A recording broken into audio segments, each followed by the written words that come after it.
नमस्कार। आज आमे भारतीय संस्कृतिर एकदम आत्मा कुहाजाउथिबा गोटे बहुत गभीर विषय भितर को जीवाकू जाउछे आउ सेइटा हेउछि आम संस्कृतिर नारीर स्थान। आमर एई पूरा आलोचनार आधार हेउछि युग ऋषि पंडित श्रीराम शर्मा आचार्यंक लेखा भारतीय संस्कृति में नारी का उच्च स्थान। तेबे आसंतु एही गुरुत्वपूर्ण विचारर गभीरताकू बुझिबाकू चेष्टा करिबा। तेबे आजिर आमर यात्रा केमिति हेबो? आमे 6टी पाहाच देई एही विषयकू बुझिबा। प्रथमे संस्कृतिर सर्वोच्च आदर्श कौन, तापरे मातृशक्तिर असल अर्थ एवं इतिहासर महान नारीमानंक विषय जानिबा। एहापरे पुरुष और नारींक पवित्र संबंध, आजिर समाजर वास्तवता आउ शेषरे सेही दिव्य संतुलनकू केमिति फेराई अणाजिबो से विषय आलोचना करिबा। आसंतु सीधा एहार मूल कथाकू जिबा। कथाटा हेउछि आम संस्कृतिर सबुठु बड़ दार्शनिक माने जो मानकू तत्वदर्शी कुहा जाए, माने जो माने सत्यकू देखि पारुथिले, से माने स्पष्ट भावरे कहिचंती जे नारीर स्थान पुरुषठार भी उपरे। आउ एही कथा उपरे टिके ध्यान दियंतु।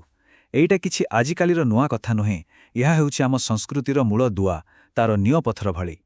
तेबे प्रश्न उठुछि काहींकि एमिति कौन कारण थिला जोंथिपाई नारीकू एते बड़ स्थान दियागला? एही सम्मानर उत्तर लुचि रहिछि गोटिए बहुत शक्तिशाली धारणा भितरे, जाहाकू आमे कहू मातृशक्ति। एहार अर्थ हेला नारी केवल जणे मनीष नुहे, से हेउछि दिव्य शक्तिर, सृष्टि करिबार शक्तिर एक जीवंत उत्स। आउ एइठु ही आरंभ हेउछि आमर प्रकृत अन्वेषण। शेषरे आमे नारींकू देवी बोली काहींकि कहू? एटा कोन खाली सम्मान देवा पई गोटे शब्द, ना एहा पछरे किछि बहुत गभीर दार्शनिक सत्य लुचि रहिछि?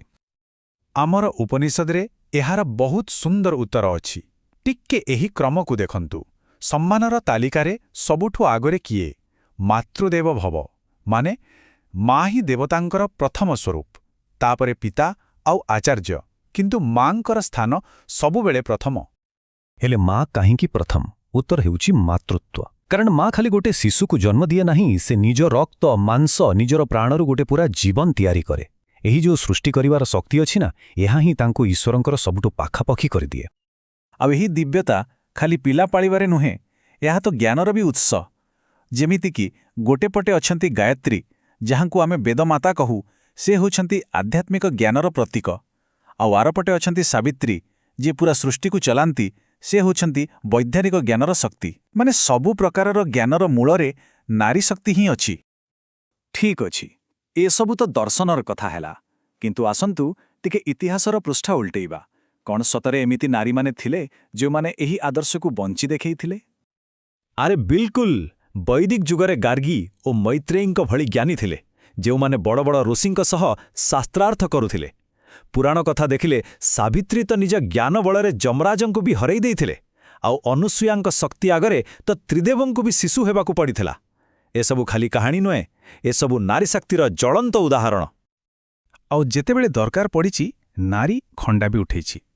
राणी लक्ष्मीबाई, अहल्याबाई होलकर, राणी दुर्गावती, एही नागुड़िक आज भी आम भितरे साहस भरिदे। तेबे एही शक्ति कौन पुरुष सह लढ़िबा पाई थिला? आम दर्शन कहे ना, बरं यह एक संपूर्ण भिन्न संपर्कर कथा कुए। आउ सेही संपर्कर सबुठु बड़ प्रतीक होउछंती अर्धनारीश्वर। भगवान शिवंकर एही रूप केवल एक मूर्ति नुहे, एहा पछरे एक गभीर दर्शन अछि। एहा बुझाए जे पुरुष आउ नारी अलगा नुहंते, सेमाने गोटिए सत्यर दुईटी अविच्छेद्य अंग। जणे नथिले आर जनक अधूरा। एही कथाकू बुझिबा पाई गोटे बढ़िया उदाहरण अछि। भावंतु, जीवनटा गोटे रथ, आउ स्वामी स्त्री हेउछंती तार दुईटी समान चक। एबे कुहंतु, जदि गोटे चक छोट आउ गोटे बड़ हेब, रथ कौन आगुकू जीव? केबे भी नुहे। ठीक सेहीपरि आउ गोटे उदाहरण, समाज हेउछि गोटे चाष जमी, जाहाकू नर आउ नारी रूपक दुईटी समान बलद टाणुछंती। एथिरु कौन जଣା पड़ुछि? जଣା पड़ुछि जे समानता केवल गोटे भल कथा नुहे, यह समाज चलिबा पई निहाती जरूरी। हुए तो किए भाभी पारे एसबु तो बहुत पुरुणा कथा, आजिका दिनरे एहार कौन माने? किंतु सत कथा हेउछि नारीर जो स्वाभाविक प्रतिभा अछि, ताहा आजि भी सेमिति ही जीवंत अछि। देखंतु, जेबे भी आउ जेउठी भी महिला मानंकु सुजोग मिलिछि, सेमाने निजकू प्रमाणित करिछंती। आजिकार पाठपढ़ा कथा ही नियंतु। जदि आमे देशर बड़ बड़ परीक्षाफल देखिबा, ତେବେ ପ୍ରାୟ ସବୁବେଳେ ଝିଅମାନେ ପୁଅମାନଙ୍କଠୁ ଆଗରେ ଥାନ୍ତି। ଏହା ତ ସେମାନଙ୍କର ସାମର୍ଥ୍ୟର ସିଧାସଳଖ ପ୍ରମାଣ ନୁହେଁ କି? ତେବେ ଏତେ ସବୁ ଜାଣିବା ପରେ ଆମେ ଗୋଟେ ବହୁତ ବଡ଼ ଆଉ ଜଟିଳ ପ୍ରଶ୍ନ ପାଖରେ ପହଞ୍ଚୁଛୁ। ଯଦି ଆମ ସଂସ୍କୃତିର ମୂଳରେ ନାରୀ ପାଇଁ ଏତେ ଗଭୀର ସମ୍ମାନ ଥିଲା, ତେବେ ଆଜି ସମାଜରେ ଏତେ ଅସମ୍ମାନ, ଏତେ କଷ୍ଟ କାହିଁକି? କୁଆଡ଼େ ଗଲା ସେହି ମହାନ ଆଦର୍ଶ? ଏହି ପ୍ରଶ୍ନର ଉତ୍ତର ଯେତିକି ସ୍ପଷ୍ଟ ସେତିକି କଠୋର। ଯେତେବେଳେ ଗୋଟେ ସମାଜ ନାରୀ ଶକ୍ତିକୁ ଭୁଲିଯାଏ, ତାକୁ ଅପମାନ କରେ, ସେତେବେଳେ ସେହି ସମାଜର ପତନକୁ କେହି ଅଟକାଇ ପାରନ୍ତି ନାହିଁ। ଲେଖକ ସଫାସଫା କହୁଛନ୍ତି ଯେ ନାରୀର ଅସମ୍ମାନ ଆଉ ଶୋଷଣ ଗୋଟେ ଅଭିଶାପ ଭଳି। ଯେଉଁ ସମାଜ ନାରୀ ଶକ୍ତିକୁ ତଳକୁ କରେ, ତାର ବିନାଶ ନିଶ୍ଚିତ। ସେଥିପାଇଁ ଆଜି ସମୟ ଆସିଛି ଆମକୁ ଆମର ଭୁଲ ସୁଧାରିବାକୁ ହିଁ ପଡ଼ିବ। ତେବେ ଆଜିର ପୂରା ଆଲୋଚନାରୁ ଆମେ କ'ଣ ଶିଖିଲେ? ପ୍ରଥମ କଥା, ଆମ ସଂସ୍କୃତି ନାରୀକୁ ପୁରୁଷଠୁ ବି ଉଚ୍ଚ ସ୍ଥାନ ଦେଇଛି। ଦ୍ୱିତୀୟରେ, ଏହାର କାରଣ ହେଉଛି ମାତୃଶକ୍ତି ବା ସୃଷ୍ଟି କରିବାର ଦିବ୍ୟ ଶକ୍ତି। ତୃତୀୟରେ, ଆମ ଇତିହାସ ଏହାର ଜ୍ୱଳନ୍ତ ଉଦାହରଣରେ ଭରପୂର। ଚତୁର୍ଥ, ଆଦର୍ଶ ସମ୍ପର୍କ ହେଉଛି ସମାନ ଭାଗିଦାରୀର, ଅର୍ଦ୍ଧନାରୀଶ୍ୱରଙ୍କ ଭଳି। ଆଉ ସବୁଠୁ ବଡ଼ କଥା ହେଲା, ଏହି ସମ୍ମାନକୁ ଫେରାଇ ଆଣିବା ହିଁ ଗୋଟେ ସୁସ୍ଥ ସମାଜର ମୂଳଦୁଆ। ଆଉ ଶେଷରେ ଗୋଟେ ଗଭୀର କଥା ଭାବିବାକୁ ହେବ। ଆମକୁ ଆମର ଭୁଲ ତ ସୁଧାରିବାକୁ ପଡ଼ିବ, କିନ୍ତୁ ଏଇଟା କ'ଣ ଖାଲି ନାରୀ ଅଧିକାରର କଥା? ନା, ଏହା ଏକ ସୁସ୍ଥ, ସନ୍ତୁଳିତ ଆଉ ଆଗକୁ ବଢ଼ୁଥିବା ସମାଜ ତିଆରି କରିବାର ସବୁଠାରୁ ପ୍ରଥମ ଆଉ ସବୁଠାରୁ ଜରୁରୀ ସର୍ତ୍ତ। ଏହି ପ୍ରଶ୍ନ ଉପରେ ଚିନ୍ତା କରିବା। ଧନ୍ୟବାଦ।